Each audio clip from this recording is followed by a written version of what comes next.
so much shadows around sex? I believe it's very ancestral. I think it comes from a place where, at some point, before Moses, before the modern religions, I believe that we probably were having lots of sex. So we, as human race, probably we were having a lot of sex, and society was not growing from there. It's like if we have full freedom to go into sexual practices, maybe we would have sex all the time. We would be like, oh, it would be just a natural thing to do.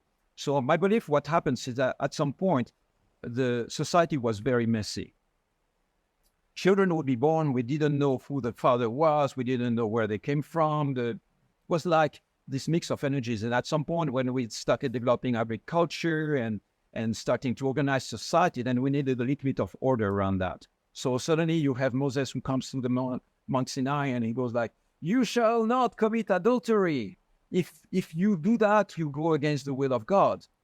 Right? So we are going to restrict sex just within marriage. We're going to put that within a very specific channel.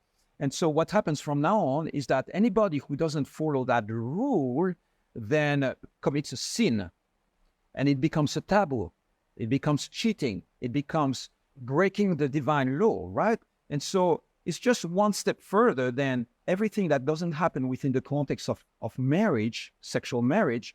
It becomes a shame. It becomes taboo. It becomes something that becomes hidden, a shadow. Even if the impulse is still there, the desire is still there and becomes shadow. Then all the shadows, rape, cheating, all that stuff starts emerging. And, you might have a woman who is no longer in love with her partner, still has to have sex with her partner because this is the divine law somehow. So it contradicts natural instincts. And so, we fast forward 2,000-3,000 years further, this stuff is still stuck in our system. And it's very challenging to navigate it nowadays because those traumas are still imprisoned in the collective.